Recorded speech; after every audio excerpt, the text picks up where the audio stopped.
Welcome to the Newark Museum of Art's MLK Days celebration, Breaking Down Barriers. This spoken word session is titled The Power of Words, featuring Alexis Green.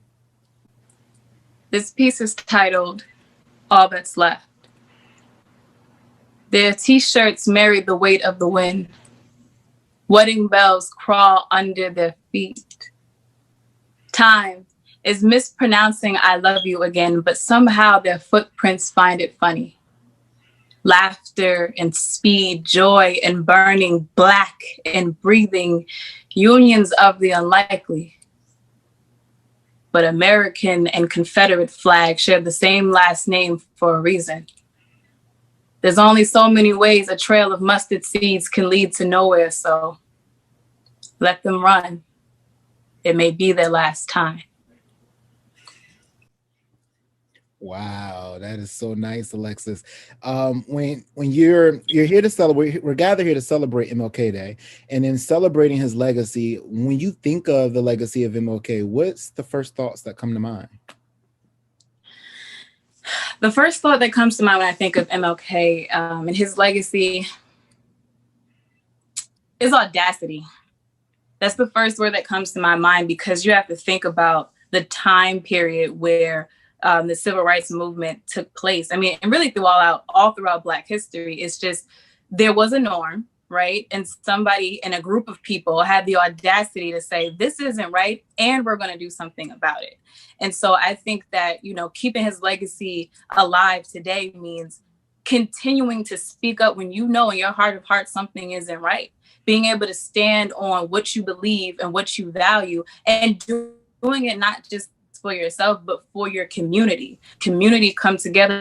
You're not tolerating this. We see things happen, and that's what MLK taught us. And by community, I mean Black community, but also in the civil rights movement, there were people who weren't in the Black community who joined as well. So it's like when we as a society see that something isn't right, we have an obligation to do something about it. And when we come together in numbers, there's power in it, and we can actually keep change happening. I love that. I love that response. Moving right along, I want to make sure that we keep in tow with the spirit of MLK's legacy, and I'm going to allow you to take over and go into your next piece. Okay, well, this next piece is titled, He Used to Buy Me Flowers. He used to buy me flowers. The I was just thinking about you kind, the you still give me butterflies kind, the do you still have a crush on me kind. And I would look into his eyes and become a bride all over again. In fact, I remember when I met him. There was pain in his chest, so I laid there. Told the cold in his bones to make room, because I had every intention to stay there. See, I wasn't afraid of his struggle because I believed in his dreams. But that uniform was the only thing that could intimidate me. See, I would have to iron it. Look it in its eye. Never let it see me sweat, though. I would iron and iron until it was as crisp as it could get. I tried to attack every single wrinkle, tried to smooth out all the danger that this uniform attracts. But no matter how sharp his uniform was, I could never iron out his black. That day, he didn't die fighting crime.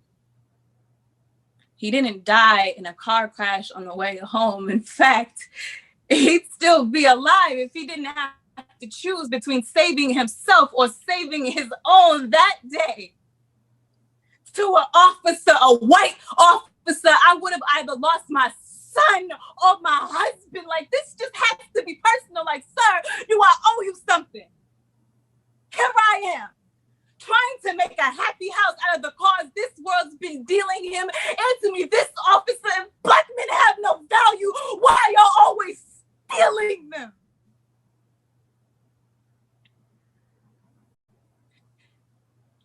As if we didn't love. We loved and we laughed and we danced and we created life. And in him, I saw beauty while you saw beasts, dust to sweep under the a rug is what you made out of the man who once swept me off my feet.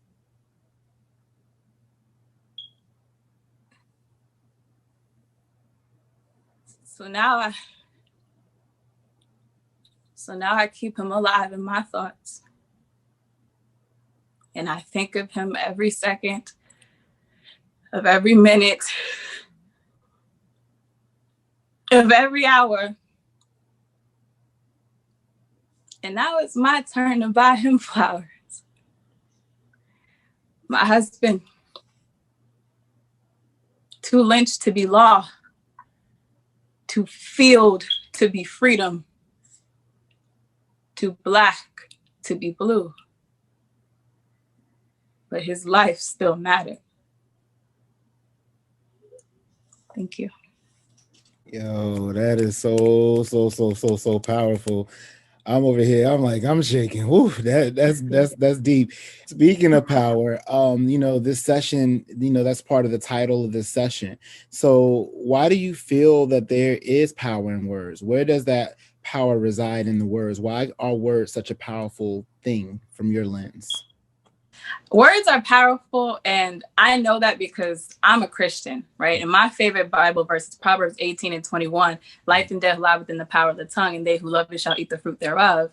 And so, I mean, really, God just made it that way, right? Like when we look at the stories we share, the things we pass down, the books we read, it's all words. And so all this information that we're obtaining comes from somebody putting it into words, somebody telling these stories, and somebody relating to these stories and feeling what these stories represent. Again, as a Christian, my foundation is my Bible, and I believe in God's words, right? So it's like God purposely put power in words. He purposely gave us a book to use to help our lives, and that's words, and that's power. So when I use my words and the power that I've, been given, I look at myself as a vessel. I just be like, God, all right, what you want me to say today? All right, this is what we're doing. Here we go. That's it.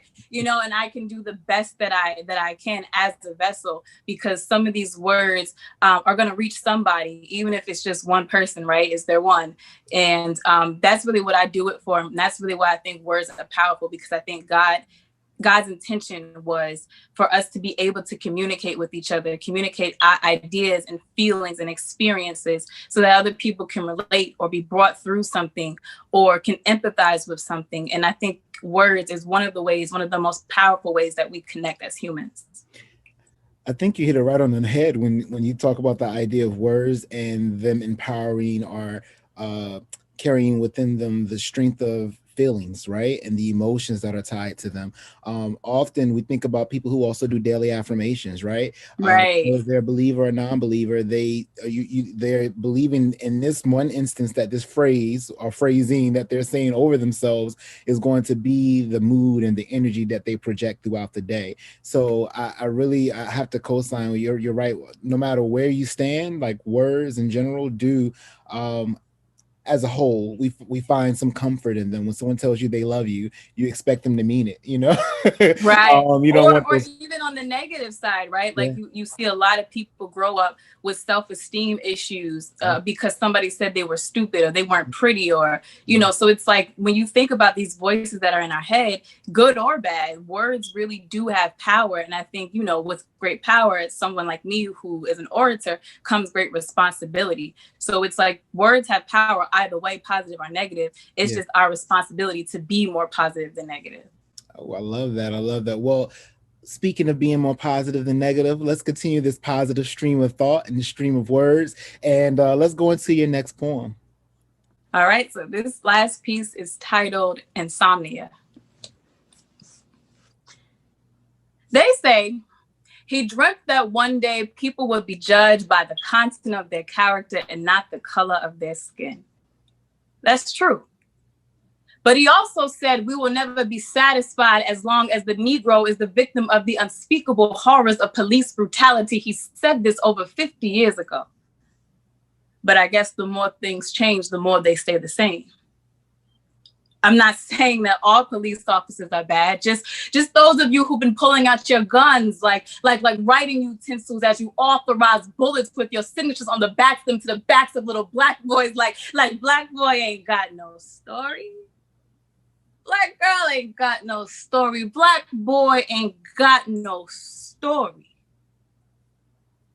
Yet you skim through him like his life was a book you got tired of reading. It must be nice. You get paid to protect us, and yet you're the ones we need protection from. So yeah, I wish I did my job incorrectly and still got paid. But officer, please don't tell me that you're Jewish.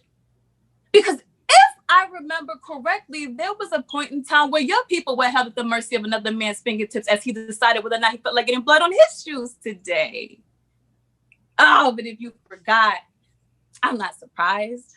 Because you live in great old America, you know, or the land of the free and the home of the hypocrites. But I guess I've seen some progress. I was downtown North when I saw a white man holding up a sign that said Black Lives Matter. You know, hashtag Black Lives Matter, hashtag Black Lives Matter, hashtag Black Lives Matter, hashtag Black Lives Matter, hashtag all lives matter. But did all lives matter before or after Michael Brown was shot dead while unarmed? Did all lives matter before or after Eric? Matter of fact, were you using your last breath to say so when Eric Garner was using his to say, I can't breathe? Did all lives matter? Before or after Sean Bell was shot the night before his wedding and his bride-to-be? Dreading the sound of her heels clicking, for they sounded like nails being hammered into a coffin, had to walk towards the altar to see her mister turned into her dearly departed. She had to walk down the aisle to see the man she loved dead before she had a chance to say, till death do us part, did all lives matter? Before or after justice started dying in the comfort of courtrooms, where witness stands are deathbeds and jurors are gods of bias, where the closer the victim's skin comes to matching the mahogany, the closer the victim's justice comes to being buried in it, did all lives matter? No? Well, then I guess all lives matter only after the case is closed. And as the RIPs start to roll down Twitter feeds, I can't help but wonder how these people can rest in peace when they weren't put to sleep in such a way. As if they weren't part of the dream. Dr. King's dream was simply for humanity to start being humane. We've been waiting over 50 years. And maybe if the dream was finally a reality, we wouldn't have to stay woke. Thank you. Wow. Yo, applause. I'm over here again, like very moving and very, like, I felt that. I really felt that, which that leads me to my next question. You know, art is so subjective, right? We consume it and we're going to all take our own personal insights from that piece or from that work. With the beautiful art you created today for our program, what is the one takeaway you hope our viewing audience receives from your performance? I think the one thing that I want people to take away from my art, or the art that I've shared today, is that it's important to share our stories. And it's important to share the good, the bad, the in-between, and to just share our lives, right? You know, the pieces I've shared today had some sadness involved, right? Some trauma involved.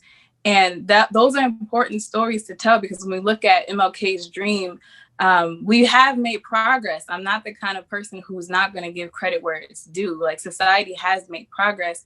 However, we still have a long way to go. And I think it's okay for us to acknowledge both, right? And to acknowledge the fact that we are sharing in this experience. We're witnessing these things happen. We're witnessing people dying online. We can see videos of it online. We watch the news, and there's these protests, and there's all these things happening, and it's like we have to be able to share our stories and take from these experiences whatever we kind of can to move forward. So for me, looking at things that have happened in our society, looking at MLK's legacy, what I took from it is just really being able to empathize with other people.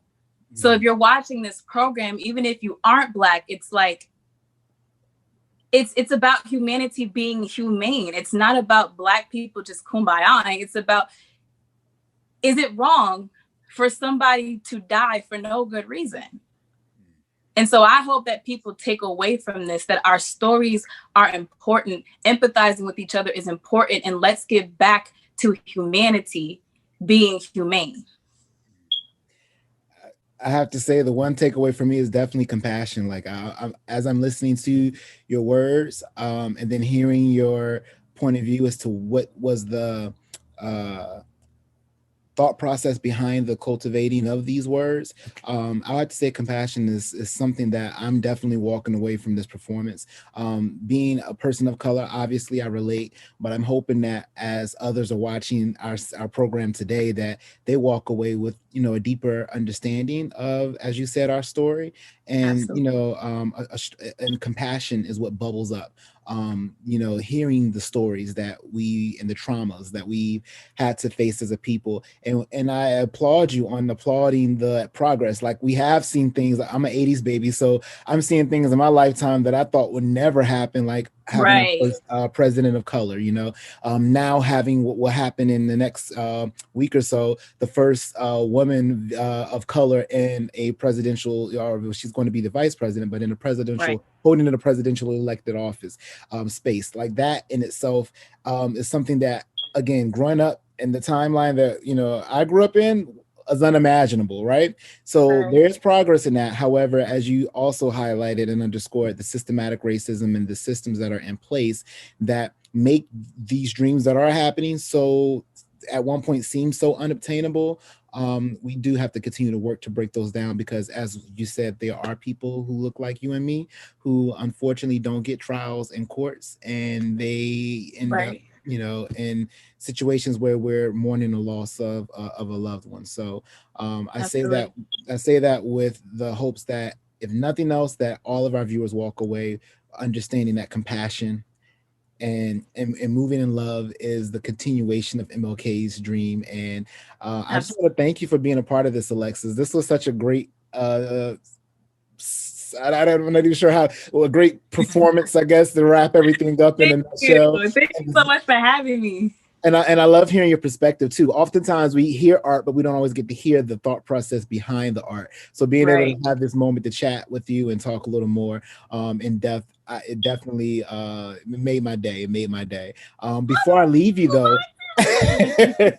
before I leave you though, I mean, I love your t-shirt. And I also want to know not only where you got the t-shirt, right? But for those viewers who are watching and they want to book you, how might they go about that? So let's get to the t-shirt question really quickly before I let you go. But the t-shirt, where did you get the t-shirt? That is so cool. So the t-shirt, if you notice, it has my name. This signature is my name, Alexis Green. So I do sell merchandise related to my poetry content. You can go right on my Instagram at Lily Capri. You can go on my website, poetalexisgreen.com, to get your merchandise as well.